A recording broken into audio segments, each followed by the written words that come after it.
Dizem que quando a gente envelhece, o coração endurece. Que depois de uma certa idade, as coisas que nos ferem já não doem tanto assim. Mas eu preciso dizer para vocês que isso é mentira. A dor não diminui. A gente é que aprende a escondê-la melhor. Meu nome é Berenice Tavares de Almeida. Tenho 67 anos e hoje moro sozinha na mesma casa que construí com meu marido há mais de 30 anos, no bairro onde cresci, em Sorocaba. Mas nem sempre foi assim. Durante décadas, eu fui a mulher que mantinha uma casa inteira de pé. A mulher que acordava antes de todo mundo, que dormia depois de todo mundo e que, no fim das contas, era a última a ser lembrada quando havia algo bom para dividir. Essa história começa numa noite de terça-feira de julho, há 2 anos. Eu tinha acabado de voltar de uma consulta médica no centro da cidade. O ônibus demorou 40 minutos para chegar, e quando desci no ponto da Rua das Palmeiras, já estava escurecendo. Minhas pernas doíam, meus pés estavam inchados dentro do sapato de couro que eu usava desde os tempos do meu marido. Mas eu caminhei, como sempre caminhei a vida inteira. Porque mulher da minha geração não reclama, mulher da minha geração aguenta. Entrei pela porta dos fundos, como fazia há 36 anos naquela casa. A mesma casa que eu e Geraldo construímos tijolo por tijolo, quando ainda éramos jovens, e acreditávamos que família era sinônimo de porto seguro. A cozinha estava escura. Estranhei, porque naquela hora meu filho Cláudio já deveria estar em casa com a esposa, Mônica e as crianças. Acendi a luz e vi que a mesa estava limpa, sem nenhum prato, nenhum sinal de jantar. O silêncio era pesado, daqueles que anunciam tempestade. Fui até a geladeira buscar um copo de água. E foi ali, grudado na porta branca com um ímã de São Jorge que eu mesma tinha comprado numa viagem à Aparecida, que encontrei o bilhete. Minhas mãos tremeram antes mesmo de eu ler, porque no fundo, meu coração já sabia. Já pressentia há meses que algo estava errado. As conversas sussurradas quando eu entrava na sala, os olhares trocados entre Cláudio e Mônica durante o jantar. A maneira como minha nora passara a me tratar com uma frieza educada, como se eu fosse uma hóspede indesejada dentro da minha própria casa. Tirei o bilhete do ímã com cuidado, como se fosse feito de vidro. A letra era de Cláudio. Reconheci aquela caligrafia inclinada, a mesma que eu ensinei quando ele tinha 7 anos e não conseguia segurar o lápis direito. As palavras eram poucas, mas cortavam fundo. Mãe, a gente precisa conversar. Eu e Mônica decidimos que é melhor a senhora procurar outro lugar para morar. A casa está pequena demais para todos nós. Vamos resolver isso nos próximos dias. Não se preocupe. Vamos ajudar a senhora a encontrar um lugar. Li 3 vezes. Na primeira, meus olhos não acreditaram. Na segunda, meu estômago revirou. Na terceira, as lágrimas vieram. Mas eu as segurei com força, porque chorar ali, naquela cozinha, seria admitir que aquele bilhete tinha poder sobre mim. E eu não queria dar esse gosto a ninguém. Sentei na cadeira de madeira que tinha sido do meu marido. A mesma cadeira onde Geraldo sentava todas as manhãs para tomar café antes de partir para o trabalho na metalúrgica. Ele se foi há 17 anos, levado por uma condição no coração que os médicos não conseguiram controlar. Desde então, eu fiquei sozinha criando Cláudio, que na época tinha 23 anos e ainda não sabia fritar um ovo. Lembro que no dia do velório de Geraldo, Cláudio me abraçou e disse com a voz embargada que eu nunca precisaria me preocupar com nada, que ele cuidaria de mim para sempre, que éramos só nós 2 agora, e que isso bastava. Bastava. Olhei novamente para o bilhete e aquela palavra ficou ecoando na minha cabeça. Bastava. Será que em algum momento eu deixei de bastar? Será que minha presença, que antes era essencial, se tornou inconveniente? Levantei da cadeira e fui até o meu quarto. O mesmo quartinho dos fundos que eu ocupava desde que Cláudio se casou, há 15 anos. Na época, eu ofereci meu quarto maior para o casal, achando que era o certo a fazer. Afinal, eles estavam começando uma vida juntos. Precisavam de espaço. E eu, viúva de 60 e poucos anos, não precisava de tanto assim. Fui me diminuindo aos poucos, sem perceber. Primeiro foi o quarto, depois foi a cozinha. Mônica assumiu o comando das refeições, dizendo que eu temperava demais a comida e que as crianças não podiam comer tanto sal. Passei a cozinhar apenas para mim, em horários separados, como se minha presença à mesa fosse um incômodo. Depois, vieram as regras sobre a televisão. Eu não podia mais assistir minhas novelas na sala, porque as crianças precisavam fazer lição. Comprei uma televisão pequena para o meu quarto, com o dinheiro da minha aposentadoria, e passei a assistir sozinha, com o volume baixo para não incomodar ninguém. E assim foram os anos. Eu fui me tornando invisível dentro da minha própria casa. Acordava cedo, tomava meu café antes de todos acordarem, fazia algumas tarefas domésticas em silêncio e voltava para o meu quarto antes que alguém reclamasse da minha presença. As crianças cresceram me vendo como uma figura secundária. Bruno, o mais velho, com 13 anos, mal me cumprimentava quando passava pelo corredor. Luísa, de 9, às vezes vinha me pedir dinheiro para comprar doces, mas nunca ficava para conversar. Eu era a avó que dava, mas que não recebia nada em troca. Naquela noite do bilhete, deitei na minha cama sem conseguir dormir. Fiquei olhando para o teto, lembrando de cada momento em que me calei para não causar conflito, cada vez que engoli uma resposta atravessada, cada ocasião em que fingi não ouvir os comentários ácidos de Mônica sobre pessoas idosas que insistiam em viver de favor. Viver de favor. Na minha própria casa. A casa que eu e Geraldo construímos com suor e sacrifício. A casa onde criei meu filho, onde celebrei aniversários, onde chorei a partida do meu marido. E agora, essa mesma casa estava sendo usada como argumento para me expulsar. O sono não veio. Fiquei acordada até ouvir os passos no corredor por volta das 11 da noite. Eram Cláudio e Mônica voltando de algum lugar. Ouvi as vozes baixas, os risos contidos, o barulho da porta do quarto deles se fechando. Ninguém veio me ver. Ninguém perguntou se eu tinha lido o bilhete. Ninguém se importou. Na manhã seguinte, levantei antes do sol nascer. Meu corpo estava cansado, mas minha mente estava estranhamente clara. Algo havia mudado dentro de mim durante aquela noite. Era como se o choque inicial tivesse dado lugar a uma determinação que eu não sabia que ainda existia. Preparei meu café em silêncio, como sempre. Mas dessa vez, sentei à mesa da cozinha e esperei. Esperei até ouvir o despertador tocar no quarto de Cláudio. Esperei até ouvir os passos de Mônica no corredor, o barulho do chuveiro, as crianças reclamando que não queriam ir para a escola. Quando Cláudio entrou na cozinha, já arrumado para o trabalho, encontrou-me sentada ali, com o bilhete na mão. Ele parou na porta, claramente desconfortável. Eu vi nos olhos dele algo que não consegui identificar de imediato. Depois entendi. Era culpa misturada com impaciência. Ele falou primeiro, antes que eu pudesse dizer qualquer coisa. A voz era controlada, quase ensaiada, como se tivesse praticado aquele discurso várias vezes. Disse que a situação estava difícil, que as crianças precisavam de mais espaço, que a casa era pequena demais para tanta gente. Falou sobre oportunidades, sobre um apartamento que ele tinha visto perto do centro que seria perfeito para mim. Disse que eles ajudariam com o aluguel nos primeiros meses, até eu me organizar. Eu escutei tudo sem interromper. Olhei para aquele homem de 40 anos, de terno cinza e gravata azul, e tentei encontrar o menino que um dia me abraçou prometendo que nunca me abandonaria. Mas não consegui. Aquele menino havia desaparecido muito tempo atrás. Quando ele terminou de falar, perguntei apenas uma coisa. Perguntei se ele lembrava de quem estava no nome a escritura daquela casa. O silêncio que se seguiu foi ensurdecedor. Cláudio abriu a boca para responder, mas nenhuma palavra saiu.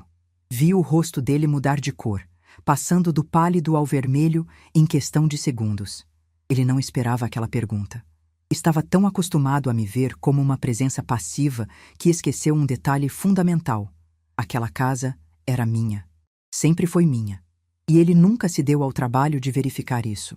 Mônica apareceu na porta da cozinha naquele momento, provavelmente atraída pelo silêncio estranho. Olhou de mim para Cláudio e deve ter percebido que algo estava errado. Perguntou o que estava acontecendo e eu simplesmente levantei da cadeira, dobrei o bilhete cuidadosamente e coloquei no bolso do meu roupão. Disse apenas que precisávamos ter uma conversa séria, mas não naquele momento. Não com as crianças acordando, não com a pressa do trabalho e da escola.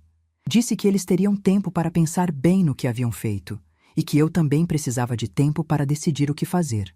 Saí da cozinha sem olhar para trás. Entrei no meu quarto e tranquei a porta. Não ouvi mais nenhum som por vários minutos, até que finalmente a rotina matinal recomeçou, como se nada tivesse acontecido. Mas tudo tinha acontecido. Sentei na beirada da cama e olhei para o retrato de Geraldo na cabeceira. Ele estava sorrindo naquela foto, tirada numa viagem que fizemos para Campos do Jordão nos nossos 20 anos de casamento. Parecia tão cheio de vida, tão confiante no futuro que construímos juntos. Falei baixinho com ele, como fazia nos momentos mais difíceis. Perguntei o que ele faria no meu lugar. Perguntei se eu estava certa em me sentir traída pelo nosso próprio filho. Perguntei se ainda havia dignidade em lutar por um lugar que já não me queria. E então, pela primeira vez em muitos anos, senti algo diferente. Não era tristeza, não era raiva. Era uma espécie de clareza que vem quando a gente finalmente aceita a verdade que sempre soube, mas se recusava a enxergar. Eu não era mais bem-vinda na minha própria casa. Mas isso não significava que eu estava derrotada. Abri a gaveta da cômoda e tirei de lá uma pasta amarela que guardava há anos. Dentro dela estavam todos os documentos importantes. A escritura da casa, no meu nome. Os recibos de IPTU que eu pagava religiosamente. O testamento de Geraldo, que deixava tudo para mim. E uma cópia do contrato que Cláudio havia me feito assinar anos antes, dizendo que era apenas uma formalidade. Aquele contrato era uma cessão de uso, não uma transferência de propriedade. Eu havia assinado sem ler direito, confiando no meu filho. Mas agora, olhando para aquele documento com outros olhos, percebi que tinha nas mãos mais poder do que jamais imaginei. Fechei a pasta e aguardei novamente. Ainda não sabia exatamente o que faria, mas sabia que não sairia daquela casa humilhada. Não depois de tudo que construí, tudo que sacrifiquei, tudo que abdiquei em nome de uma família que me tratava como um estorvo. Naquela tarde, enquanto a casa estava vazia, fiz algo que não fazia há muito tempo. Caminhei por todos os cômodos, tocando as paredes, as portas, os móveis. Cada canto daquela casa tinha uma história minha. A mancha na parede da sala era de quando Cláudio, ainda menino, jogou suco de uva sem querer. O arranhão no assoalho da cozinha era do dia em que Geraldo trouxe nossa primeira geladeira nova e arrastou ela pelo chão. A rachadura no azulejo do banheiro era de quando eu escorreguei durante a gravidez e me segurei na pia para não cair. 36 anos de memórias. 36 anos de trabalho, de dedicação, de amor. E tudo isso havia sido reduzido a um bilhete frio colado na geladeira. Quando me olhei no espelho do banheiro, vi uma mulher que eu quase não reconhecia. Os cabelos brancos presos num coque desarrumado, as rugas ao redor dos olhos, a pele marcada pelo tempo. Mas também vi algo que há muito não via, um brilho nos olhos. Um brilho de quem ainda tinha força para lutar. Voltei para o meu quarto e sentei na poltrona antiga que tinha sido da minha mãe. Fechei os olhos e respirei fundo. O cheiro de naftalina se misturava com o perfume de lavanda que eu borrifava no travesseiro. Era o cheiro da minha história, da minha vida, do meu cantinho naquele mundo. Eles queriam que eu saísse. Queriam que eu desaparecesse silenciosamente, como havia feito tantas vezes antes. Mas dessa vez seria diferente. Dessa vez, a mulher invisível ia se fazer ver. E quando eles finalmente me enxergassem, já seria tarde demais para voltar atrás. O bilhete na geladeira foi apenas o começo. O que viria depois mudaria tudo. E nenhum deles, absolutamente nenhum, estava preparado para conhecer a verdadeira Berenice. Vocês devem estar se perguntando como uma mãe chega ao ponto de ser tratada assim pelo próprio filho. Como uma mulher que dedicou a vida inteira a uma família se torna invisível dentro da própria casa. A verdade é que essas coisas não acontecem de uma hora para outra. São pequenas doses de desrespeito que a gente engole todo dia achando que vai melhorar, que é só uma fase, que no fundo eles nos amam. Mas deixa eu voltar um pouco no tempo. Deixa eu contar para vocês como tudo começou a desmoronar. Muito antes daquele bilhete na geladeira. Quando Geraldo partiu, eu tinha 50 anos e Cláudio tinha 23. Meu marido foi embora numa manhã de domingo, enquanto assistia ao jogo do Corinthians na televisão. Simplesmente fechou os olhos e não abriu mais. O médico disse que foi fulminante, que ele não sofreu. Mas eu sofri. Sofri por ele, por mim, por todos os planos que tínhamos feito juntos e que nunca se realizariam. Cláudio estava terminando a faculdade de contabilidade naquela época. Era um rapaz esforçado, trabalhava de dia e estudava à noite. Eu tinha orgulho dele, do homem que estava se tornando. No enterro do pai, ele me segurou pela mão e prometeu que cuidaria de mim para sempre. Que eu nunca precisaria me preocupar com nada. Que seríamos nós dois contra o mundo. Nos primeiros anos após a partida de Geraldo, essa promessa pareceu verdadeira. Cláudio se formou, conseguiu um emprego bom numa empresa de auditoria e todos os meses depositava uma parte do salário na minha conta. Não era muito, mas era um gesto que me emocionava. Era a prova de que meu filho se importava comigo. Eu continuei trabalhando como costureira, fazendo ajustes e consertos para as vizinhas do bairro. O dinheiro ajudava a complementar a aposentadoria magra que eu recebia do INSS. A casa estava quitada, não tínhamos dívidas. E a vida seguia com aquela tranquilidade simples de quem não precisa de muito para ser feliz. Então Cláudio conheceu Mônica. Ela trabalhava na mesma empresa que ele, no setor de recursos humanos. Era uma moça bonita, de cabelos escuros e olhos claros, com um jeito decidido de falar que eu admirei no início. Achei que era uma mulher forte, independente, o tipo de companheira que meu filho precisava. Quando Cláudio me apresentou a ela, fiz questão de recebê-la bem. Preparei um almoço especial, arrumei a casa toda, coloquei a toalha de mesa bordada que tinha sido presente de casamento da minha sogra. Queria que Mônica se sentisse acolhida, que visse que nossa família era um lugar de amor e respeito. O almoço correu bem, pelo menos na superfície. Mônica foi educada, elogiou a comida, sorriu nos momentos certos. Mas eu percebi algo nos olhos dela quando olhava ao redor da casa. Era um olhar de avaliação, como quem calcula o valor das coisas. Na época, achei que era impressão minha. Depois entendi que era intuição. O namoro durou 2 anos. Durante esse tempo, Mônica vinha à nossa casa quase todos os fins de semana. Eu preparava os pratos favoritos de Cláudio, fazia sobremesa, deixava tudo impecável. Ela sempre agradecia com aquele sorriso educado, mas nunca oferecia ajuda para lavar a louça ou arrumar a cozinha. Sentava na sala com Cláudio enquanto eu cuidava de tudo sozinha. Cláudio não percebia, ou fingia não perceber. Estava apaixonado, e quando a gente está apaixonado, fica cego para os defeitos da pessoa amada. Eu tentei conversar com ele algumas vezes, sutilmente, mas ele sempre defendia a Mônica. Dizia que ela trabalhava muito, que estava cansada, que eu não deveria me incomodar com essas coisas. Então veio o noivado, e com ele a primeira grande mudança. Cláudio me chamou para conversar numa tarde de sábado. Disse que ele e Mônica haviam decidido se casar, mas que não tinham condições de comprar uma casa própria no momento. Os preços estavam muito altos, os juros do financiamento eram absurdos e eles precisavam economizar. Então perguntou, com aquele jeito meio sem jeito que ele sempre teve, se podiam morar comigo depois do casamento. Eu não hesitei. Claro que podiam. Afinal, a casa era grande, tinha 3 quartos e eu ficaria feliz em ter companhia. Disse para ele que meu quarto principal seria deles, que eu ficaria no quartinho dos fundos. Ele tentou recusar, disse que não precisava, mas eu insisti.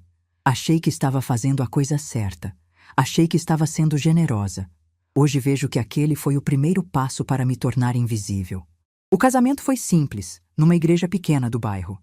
Mônica queria uma festa grande, num buffet caro, mas o orçamento não permitia. Eu ofereci ajuda, dei o dinheiro que tinha guardado para emergências. Foram quase R$ 8.000, tudo que eu tinha economizado em anos de trabalho. Mônica agradeceu friamente e disse que daria para cobrir pelo menos o vestido e as flores. Depois do casamento, eles se mudaram para minha casa. No início, tentei estabelecer uma rotina de convivência harmoniosa. Acordava cedo, preparava o café da manhã, deixava tudo pronto para quando eles levantassem. Limpava a casa durante o dia, fazia as compras do supermercado, cuidava de tudo para que eles pudessem focar no trabalho. Mônica nunca disse obrigada. Nunca reconheceu meu esforço. Simplesmente aceitava tudo como se fosse obrigação minha. E aos poucos, foi tomando conta da casa como se fosse dona. Primeiro, foram pequenas coisas. Ela mudou os móveis da sala de lugar, dizendo que ficaria melhor assim. Trocou as cortinas que eu tinha escolhido com tanto carinho por umas mais modernas. Colocou quadros novos na parede, tirando as fotos de família que estavam ali há décadas. Eu não reclamei. Achei que era normal uma mulher querer deixar a casa com a sua cara. Achei que estava sendo compreensiva. Depois, vieram as críticas à minha comida. Mônica disse que eu usava muito óleo, muito sal, muito tempero. Que aquele tipo de alimentação não era saudável para Cláudio, que ele precisava emagrecer.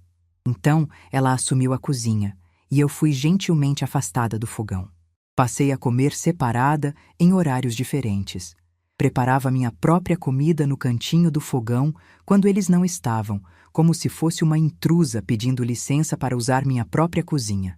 E Cláudio não dizia nada. Quando eu tentava conversar com ele desconversava. Dizia que Mônica tinha razão, que era melhor para a saúde de todo mundo, que eu não deveria levar para o lado pessoal. Aos poucos, meu filho foi se afastando de mim, como se eu fosse uma estranha morando na mesma casa. Quando Mônica engravidou do Bruno, eu achei que as coisas poderiam melhorar. Um neto traria alegria para a casa, nos uniria como família. Ofereci toda a minha ajuda. Disse que cuidaria do bebê enquanto eles trabalhassem, que seria a avó mais dedicada do mundo. Mas Mônica tinha outros planos.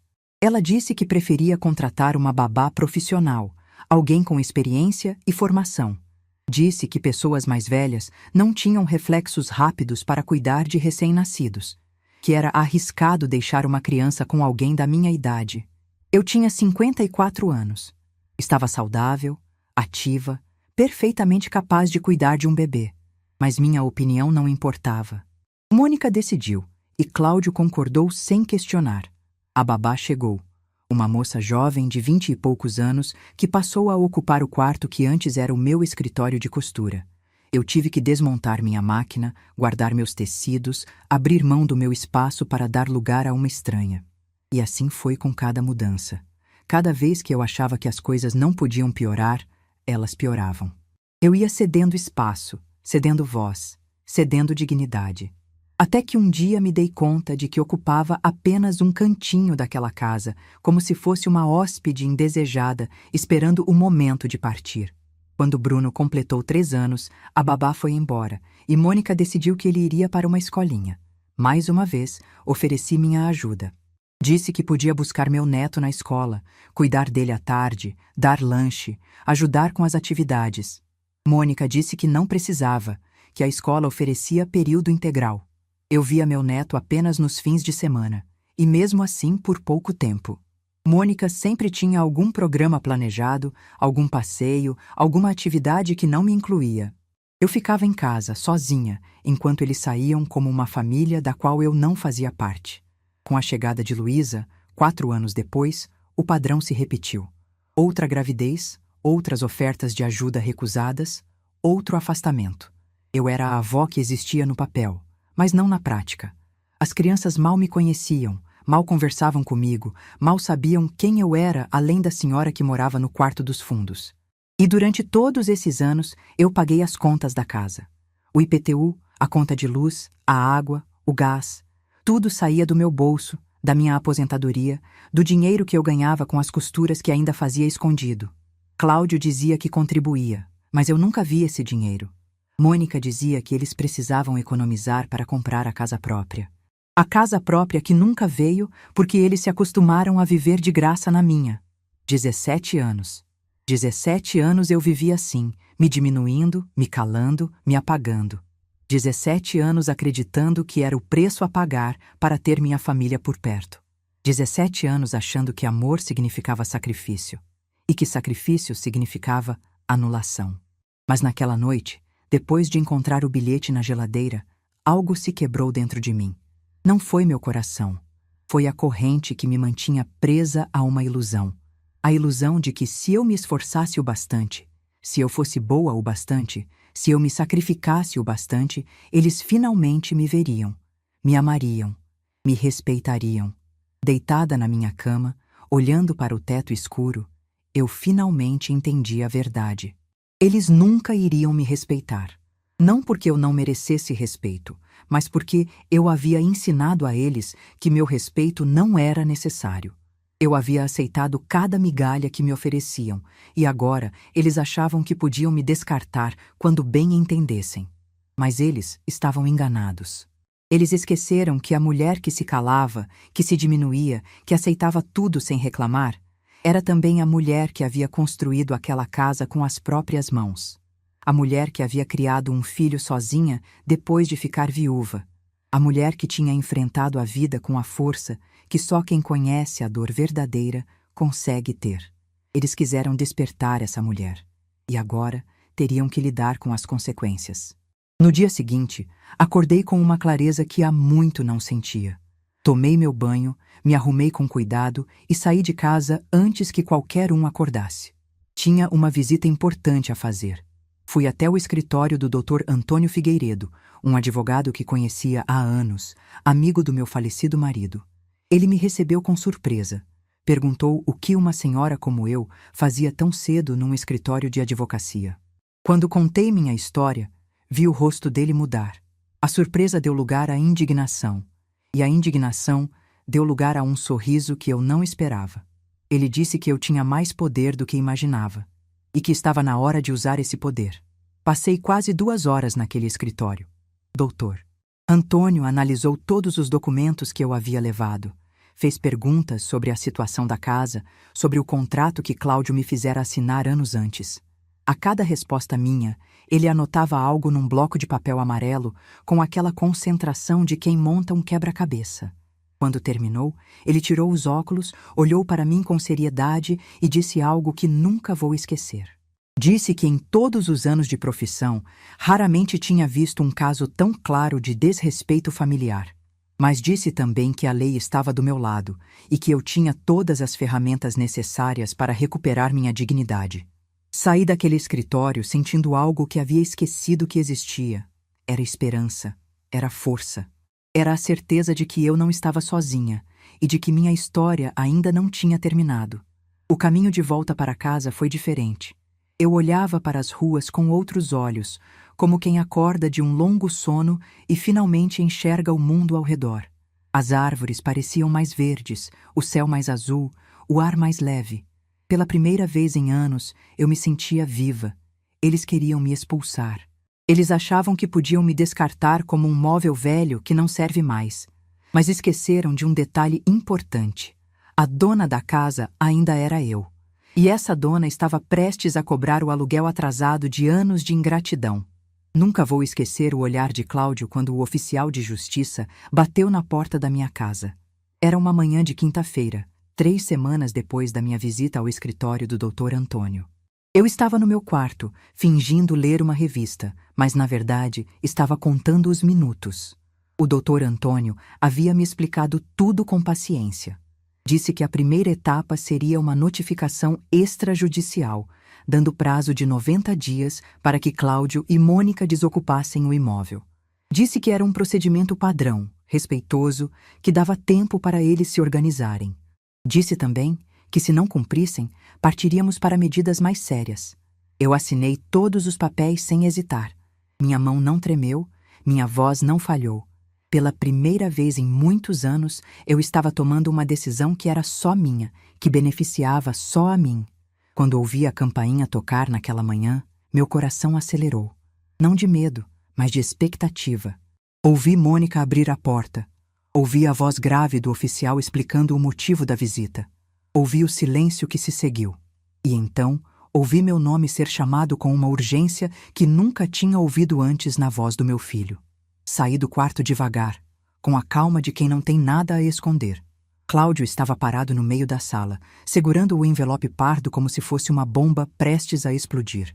Mônica estava ao lado dele, com o rosto vermelho e os olhos arregalados. As crianças, graças a Deus, já haviam saído para a escola. Cláudio me olhou e perguntou o que era aquilo. A voz dele estava trêmula, misturando raiva com incredulidade. Eu respondi com simplicidade. Disse que era uma notificação para a desocupação do imóvel, que eles tinham 90 dias para encontrar outro lugar para morar, que a casa era minha e eu tinha decidido que queria viver nela sozinha. O silêncio que se seguiu durou apenas alguns segundos, mas pareceu uma eternidade. Mônica foi a primeira a reagir. Começou a falar alto, gesticulando, dizendo que aquilo era um absurdo, que eu não podia fazer isso com a própria família, que eles tinham direitos. Disse que moravam ali há 15 anos, que haviam investido na casa, que tinham feito reformas. Eu deixei ela falar. Não interrompi, não me exaltei. Quando ela finalmente parou para respirar, eu disse apenas uma coisa. Perguntei quais reformas exatamente ela estava mencionando. Porque, pelo que eu me lembrava, a única reforma significativa nos últimos 15 anos tinha sido a troca do piso da sala, que eu mesma havia pago com o dinheiro da venda das joias da minha mãe. Mônica ficou sem resposta. Olhou para Cláudio esperando apoio, mas ele estava paralisado, ainda segurando aquele envelope como se sua vida dependesse daquilo. Foi então que algo inesperado aconteceu. Algo que mudou completamente o rumo daquela conversa e da minha vida. Cláudio largou o envelope na mesa e foi até o quarto dele. Voltou minutos depois com uma pasta azul nas mãos, a mesma pasta onde ele guardava documentos importantes.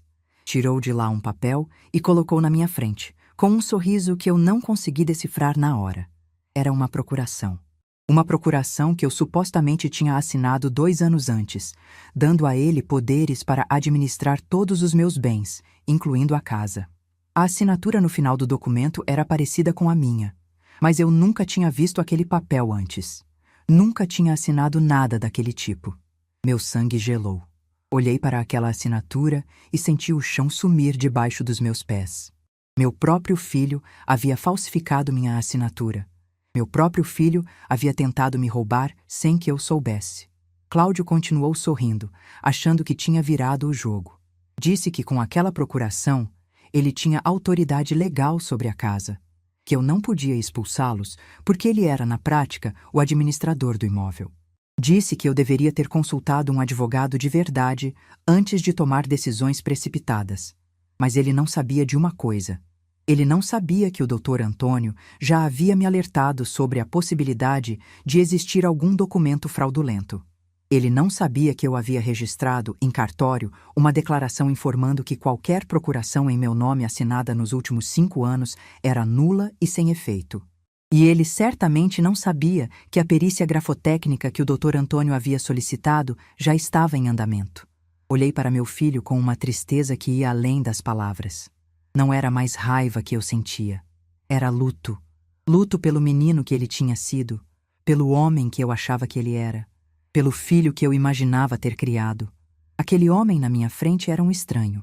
Um estranho que havia planejado me roubar com frieza e premeditação. Disse a ele, com a voz mais calma que consegui, que aquela procuração era falsa, que eu nunca tinha assinado nada daquele tipo, e que se ele insistisse em usá-la, eu não teria outra escolha senão registrar uma queixa formal por falsificação de documento. A cor sumiu do rosto de Cláudio. O sorriso desapareceu, substituído por uma expressão de pânico que eu nunca tinha visto antes. Mônica, ao lado dele, ficou branca como papel.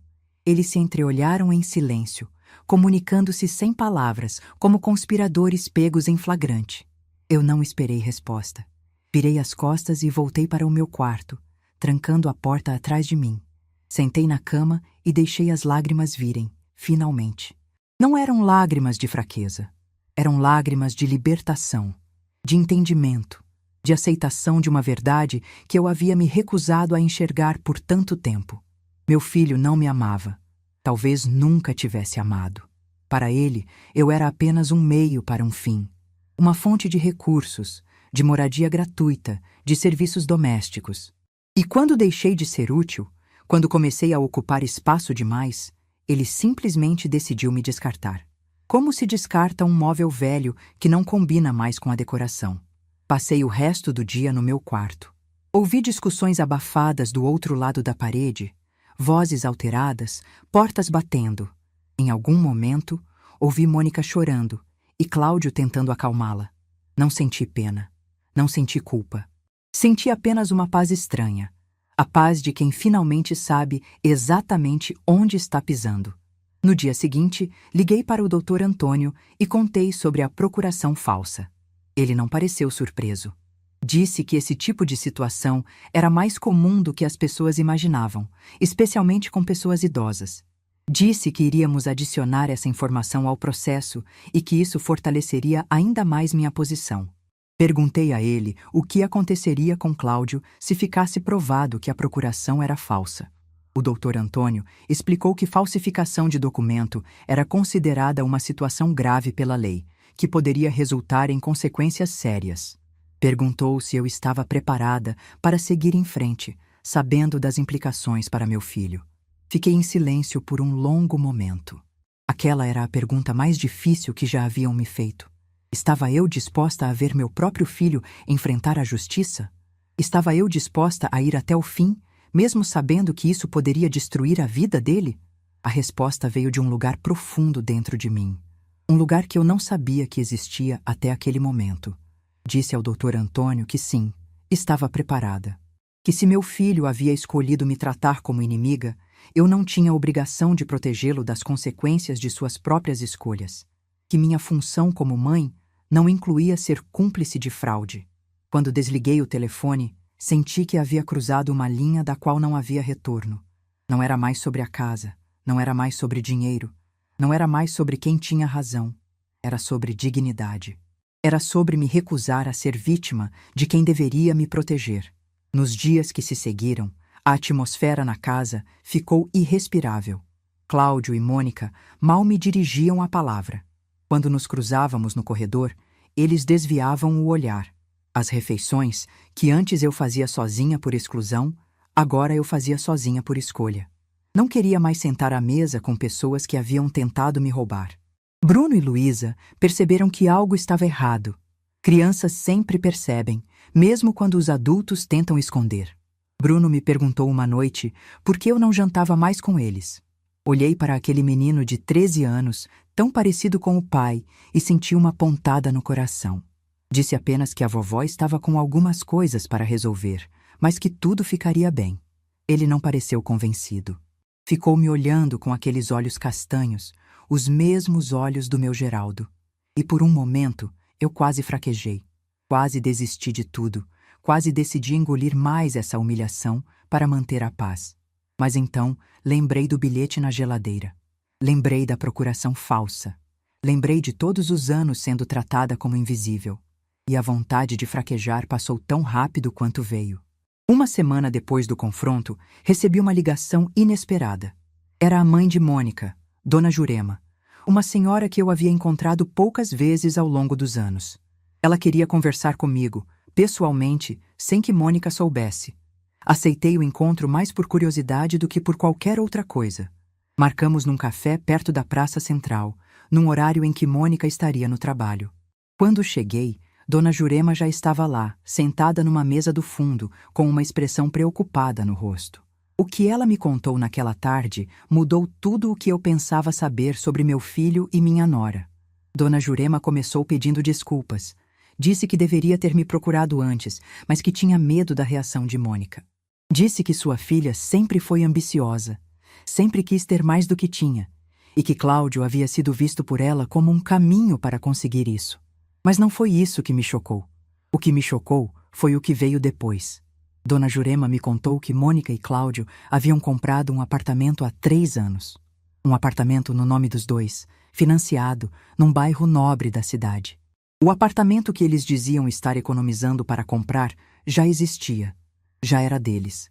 E estava sendo alugado para terceiros, gerando renda todo mês. Enquanto moravam de graça na minha casa, enquanto eu pagava as contas, enquanto eles reclamavam que não tinham condições de se mudar, eles estavam acumulando patrimônio às minhas custas. Estavam me usando como trampolim financeiro, sugando tudo que podiam antes de me descartar. Dona Jurema me mostrou as provas. Tinha fotos do apartamento, cópias de documentos, extratos bancários que Mônica havia deixado na casa dela por descuido.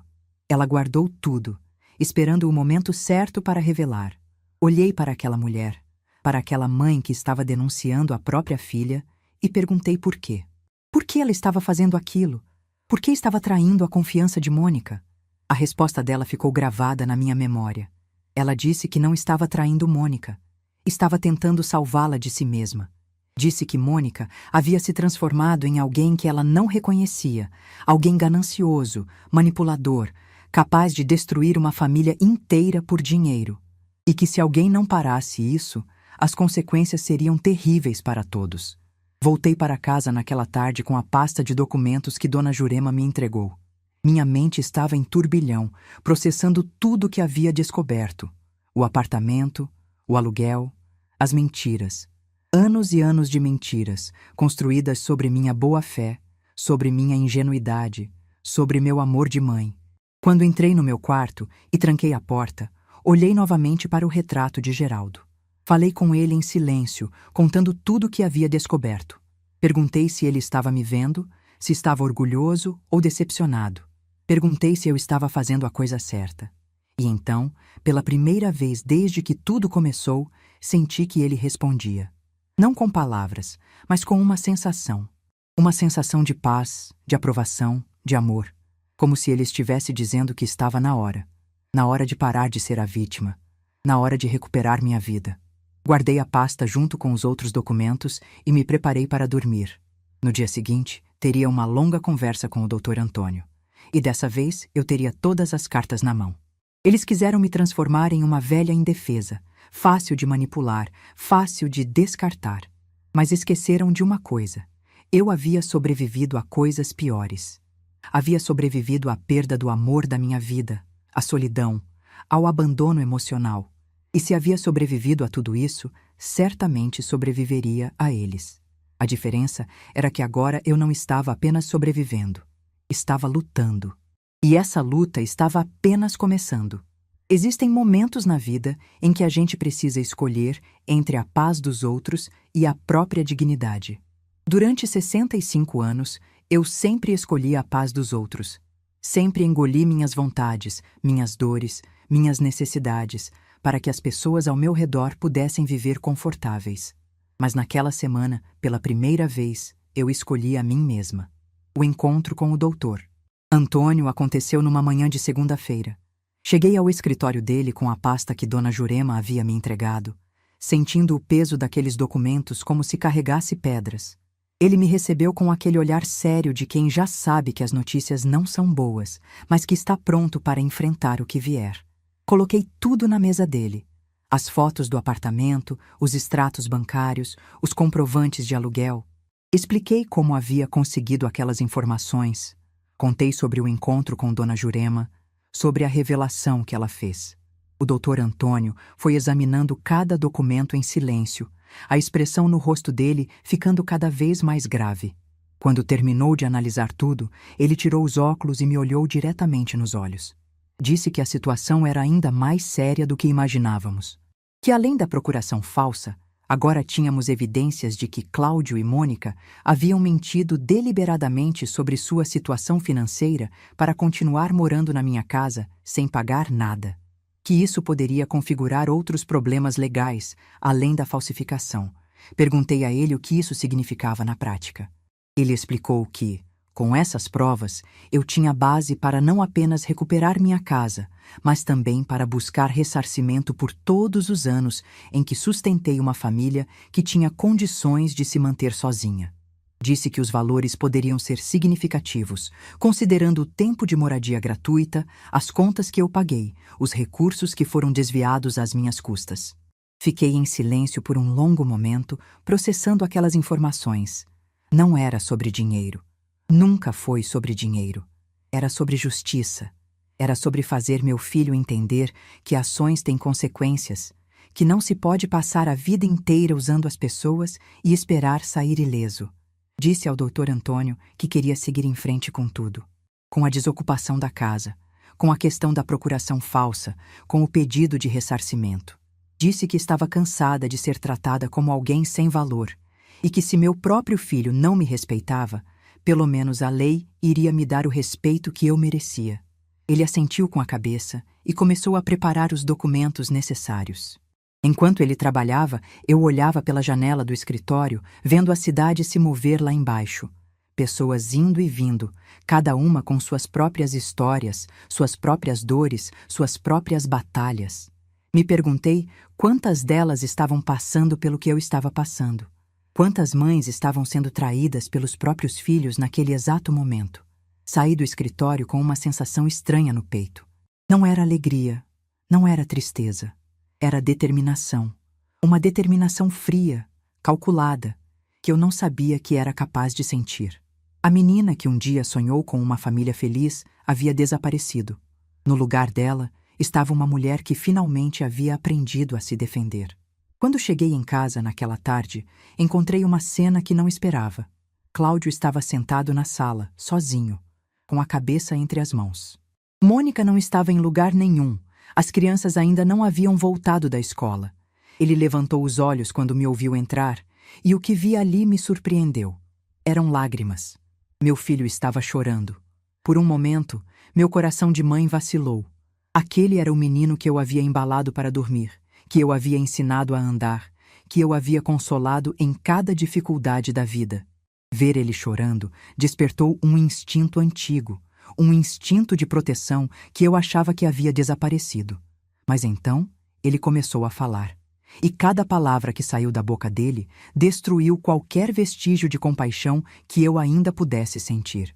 Cláudio disse que eu estava destruindo a família, que por causa do meu egoísmo as crianças iriam sofrer, que Mônica havia ido embora para a casa da mãe, levando Bruno e Luísa, e que ela estava ameaçando pedir separação. Disse que tudo isso era minha culpa, que se eu simplesmente tivesse aceitado ir para um asilo como pessoas da minha idade fazem, nada disso estaria acontecendo. Asilo. Meu filho queria que eu fosse para um asilo. Fiquei parada ali, olhando para ele, tentando encontrar algum traço do menino que eu amei.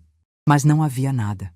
Apenas um homem egoísta, covarde, que preferia culpar a própria mãe a assumir responsabilidade pelas próprias escolhas. Respondi a ele com uma calma que me surpreendeu. Disse que não ia para asilo nenhum, que a casa era minha e que eu ia morar nela pelo tempo que quisesse. Disse que se Mônica havia ido embora, talvez fosse a melhor coisa que poderia ter acontecido. E disse que se ele queria alguém para culpar pela destruição da família, deveria olhar no espelho. Cláudio se levantou, o rosto vermelho de raiva. Começou a gritar, dizendo que eu sempre fui assim, sempre egoísta, sempre pensando só em mim. Disse que meu pai tinha razão quando dizia que eu era uma mulher difícil, que ninguém conseguia conviver comigo. Disse que ele havia passado a vida inteira tentando me agradar e que nunca era suficiente. Aquelas palavras me atingiram como facadas. Não porque fossem verdadeiras, mas porque mostravam o tamanho da distorção na mente do meu filho. Ele realmente acreditava naquilo. Realmente havia construído uma narrativa em que ele era a vítima e eu era a vilã. E nada que eu dissesse iria mudar essa percepção. Então, eu fiz algo que nunca havia feito antes. Eu ri. Não foi uma risada de alegria, foi uma risada de libertação, de finalmente entender que não adiantava mais tentar, que aquele homem na minha frente estava tão perdido em suas próprias mentiras que não conseguia enxergar a realidade mesmo quando ela estava bem debaixo do nariz dele. Cláudio parou de gritar, confuso com minha reação. Perguntou por que eu estava rindo, o que tinha de engraçado naquela situação. Eu respondi que estava rindo de mim mesma, de todos os anos que passei tentando ser uma boa mãe para alguém que não merecia meu esforço. De todas as vezes que me sacrifiquei por alguém que me via apenas como um obstáculo. Disse a ele que tinha descoberto sobre o apartamento. Vi a cor sumir do rosto dele instantaneamente. Disse que sabia que ele e Mônica tinham um imóvel próprio há 3 anos. Que sabia que estavam alugando esse apartamento e embolsando o dinheiro enquanto viviam de graça na minha casa. Que sabia de tudo. O silêncio que se seguiu foi o mais longo da minha vida. Cláudio tentou se explicar. Disse que o apartamento era um investimento, que eles estavam guardando dinheiro para o futuro das crianças, que não era o que eu estava pensando. Mas cada palavra soava mais falsa que a anterior. Ele sabia que eu sabia. E sabia que não tinha mais como mentir. Foi então que perguntei a ele sobre a procuração. Perguntei se ele achava que eu não ia descobrir. Perguntei como ele teve coragem de falsificar a assinatura da própria mãe, de tentar roubar a mulher que havia dado tudo por ele. Perguntei se em algum momento ele sentiu remorso, se em algum momento pensou nas consequências do que estava fazendo. Cláudio não respondeu. Ficou ali parado, de cabeça baixa, como uma criança pega fazendo arte. Mas não era uma criança. Era um homem de 40 anos que havia escolhido conscientemente enganar e roubar a própria mãe. Disse a ele que tinha até o final do prazo da notificação para sair da minha casa, que se não saísse, as autoridades viriam buscá-lo. Disse que estava seguindo em frente com todas as medidas legais, incluindo a questão da procuração falsa.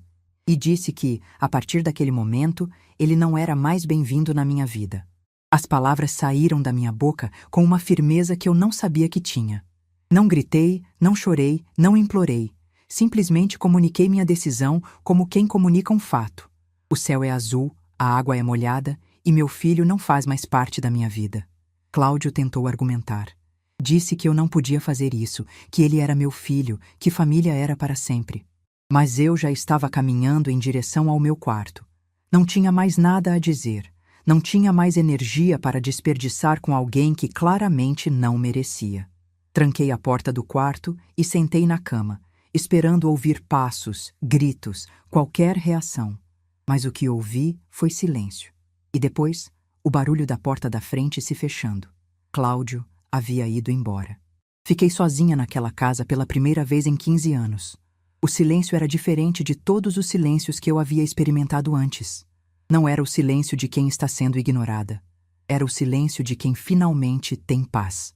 Caminhei pela casa devagar, sentindo o peso de cada passo.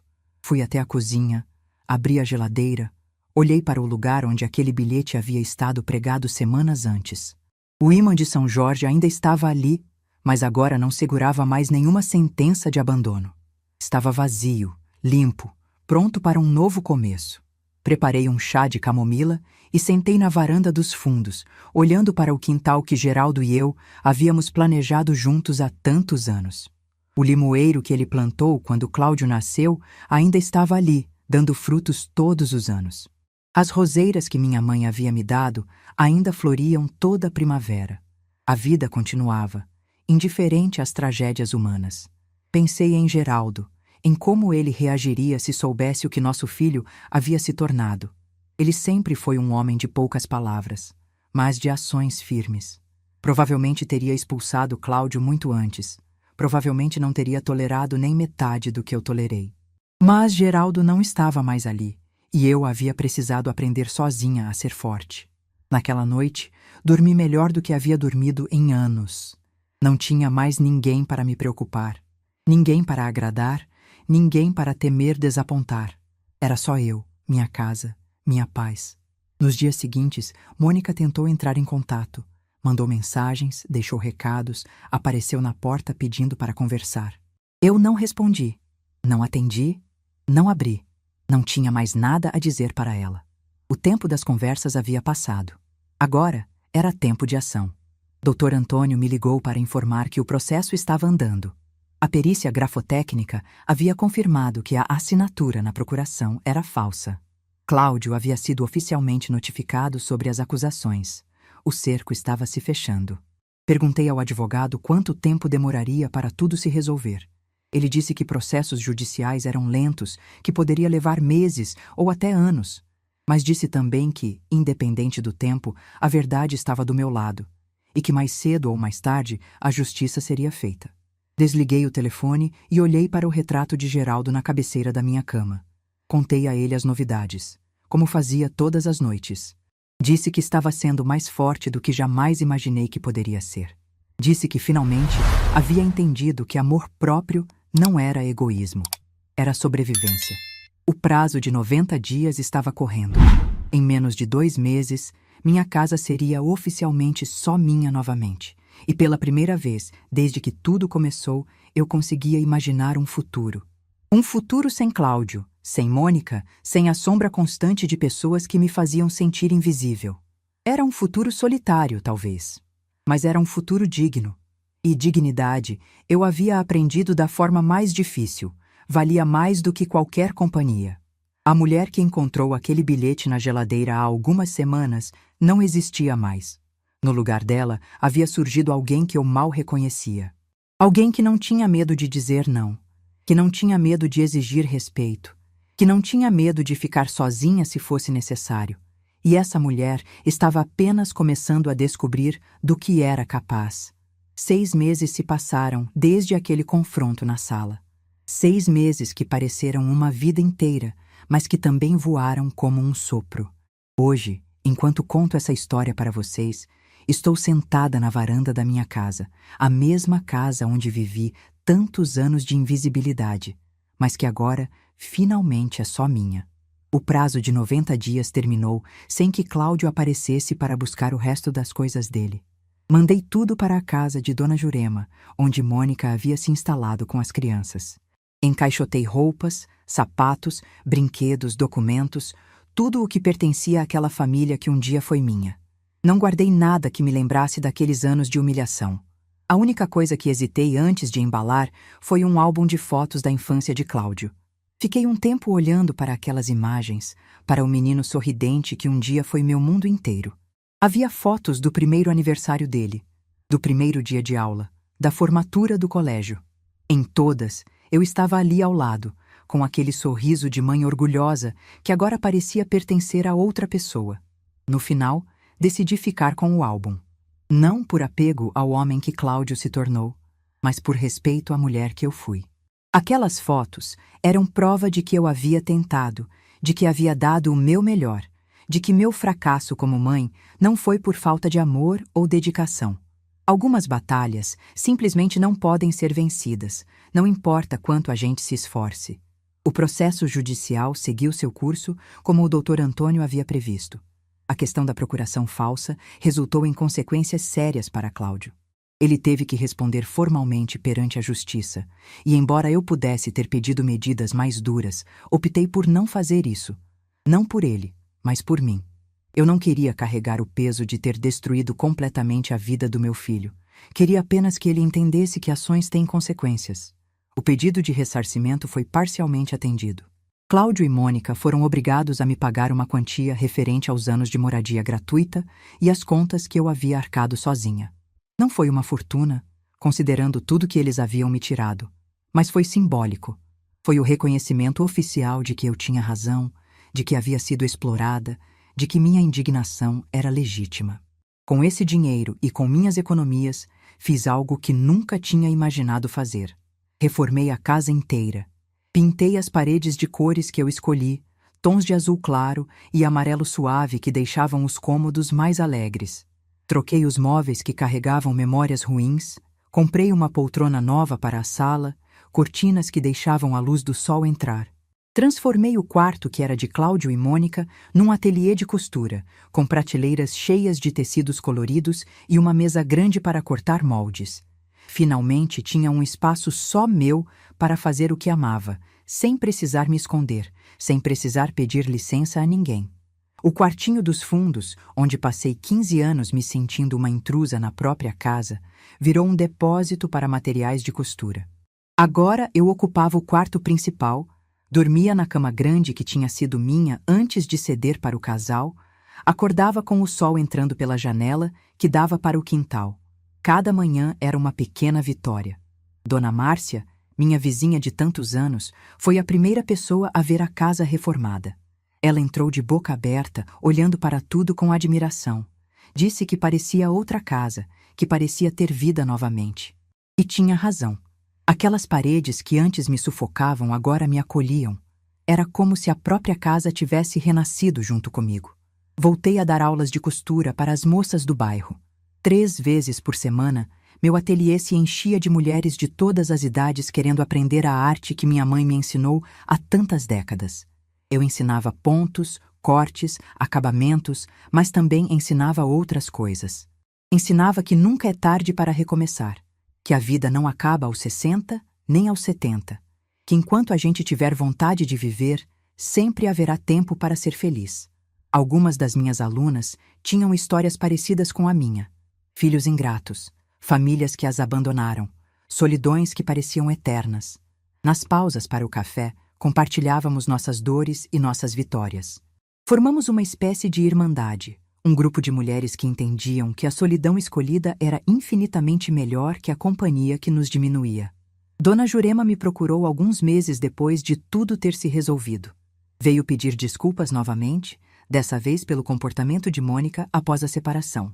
Parece que minha nora havia espalhado mentiras sobre mim pela vizinhança, dizendo que eu era uma velha ingrata que havia expulsado os próprios netos de casa. Algumas pessoas acreditaram, outras não. Eu não me importei. Quem me conhecia de verdade sabia a verdade. Dona Jurema também me contou que Mônica e Cláudio haviam se separado oficialmente. Que ele estava morando sozinho num apartamento alugado, trabalhando para pagar as dívidas que haviam acumulado e as obrigações legais que surgiram. Que as crianças estavam com Mônica, se adaptando à nova realidade. Senti uma pontada no coração ao pensar em Bruno e Luísa, mas não deixei que essa dor me dominasse. 3 meses depois da separação, recebi uma carta. Não era de Cláudio, era de Bruno.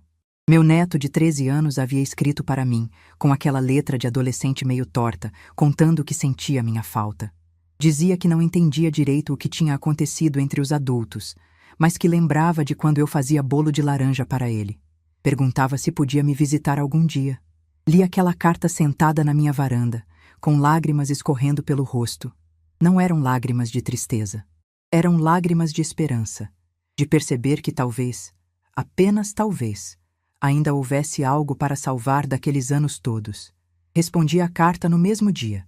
Disse a Bruno que ele seria sempre bem-vindo na casa da avó, que a porta estaria aberta para ele e para Luísa, sempre que quisessem me visitar. Mas disse também que precisavam vir por vontade própria, não por obrigação ou pressão de ninguém. 2 semanas depois, Bruno apareceu na minha porta. Estava mais alto do que eu lembrava, com aquele jeito desengonçado de quem está crescendo rápido demais. Ficou parado no portão, sem saber se podia entrar. Eu abri os braços e ele veio correndo, me abraçando com uma força que quase me derrubou. Passamos a tarde inteira conversando. Ele me contou sobre a escola, sobre os amigos, sobre os videogames que gostava de jogar. Não falamos sobre Cláudio. Não falamos sobre o que havia acontecido. Apenas aproveitamos aquele momento de reconexão, de reconstrução de um laço que eu achava que tinha sido perdido para sempre. Antes de ir embora, Bruno me olhou com aqueles olhos castanhos, os mesmos olhos do meu Geraldo, e disse algo que ficou gravado no meu coração. Disse que a mãe dele havia contado uma versão da história, mas que ele não acreditava em tudo. Disse que lembrava de como eu era tratada naquela casa, de como eu ficava sozinha no quarto, enquanto todos assistiam televisão na sala. E disse que achava que eu tinha feito a coisa certa. Naquele momento, percebi que nem tudo estava perdido. Que apesar de todos os erros, apesar de toda a dor, ainda havia esperança.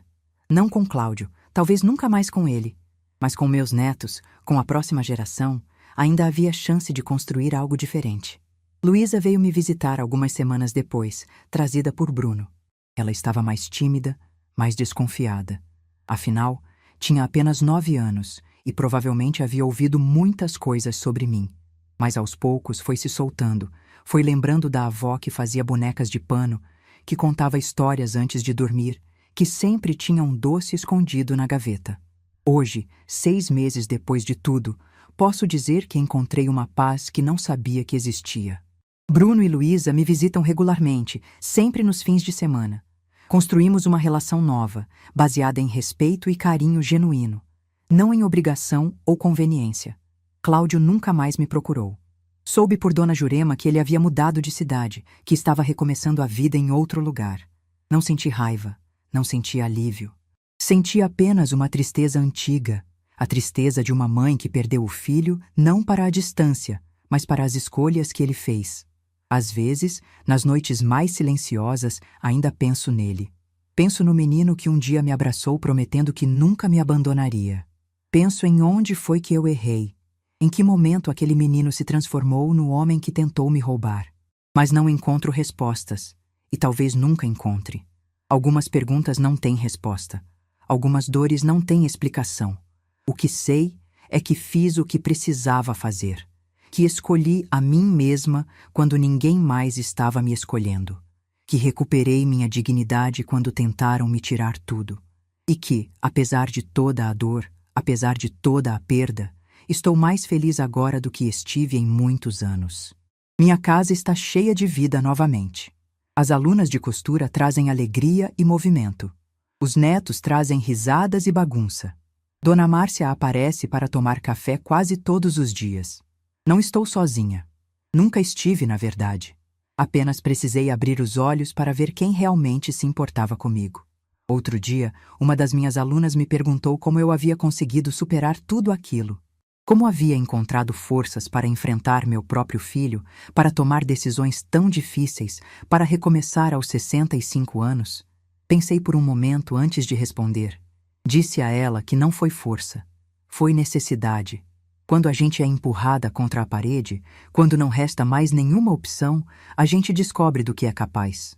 Disse que durante anos eu me escondi atrás da máscara de mãe dedicada, de mulher submissa, de senhora que não dava trabalho, mas que por baixo dessa máscara sempre existiu uma mulher forte, uma mulher que havia sobrevivido à perda do marido, à solidão, ao desprezo, uma mulher que só precisava de permissão para existir. E essa permissão eu finalmente havia dado a mim mesma. Olho para o retrato de Geraldo que agora está na sala, num lugar de destaque onde todos podem ver. Falo com ele todas as noites, contando as novidades do dia, pedindo conselho, compartilhando alegrias e tristezas. Sei que ele está orgulhoso de mim. Sei que ele teria feito a mesma coisa no meu lugar. E sei que, de onde quer que ele esteja, está me acompanhando nessa nova fase da vida. O bilhete na geladeira, aquele pedaço de papel que um dia me fez chorar de dor, agora está guardado numa caixa no fundo do armário. Não joguei fora. Guardei como lembrete. Lembrete de onde eu estava e de onde cheguei. Lembrete de que a dor pode ser transformada em força. Lembrete de que nunca, em hipótese alguma, devemos aceitar ser tratados como menos do que somos. Tenho 67 anos. Meu cabelo está todo branco, minhas mãos têm manchas do tempo, meu corpo já não é mais o mesmo, mas minha alma está mais jovem do que nunca, mais livre do que nunca, mais viva do que nunca. E se essa história servir para alguma coisa, que sirva para isso, para mostrar que nunca é tarde para se libertar, que nunca é tarde para exigir respeito, que nunca é tarde para escolher a si mesmo. Porque no fim das contas, a única pessoa que vai estar com você do começo ao fim da sua vida é você mesmo. E essa pessoa merece ser tratada com amor, com dignidade, com respeito. Se ninguém mais te der isso, dê você mesmo. Foi o que eu fiz. E foi a melhor decisão da minha vida. Se essa história tocou seu coração, deixe seu like, se inscreva no canal e comente aqui embaixo. No meu lugar, o que você faria? Sua mensagem pode iluminar o dia de alguém.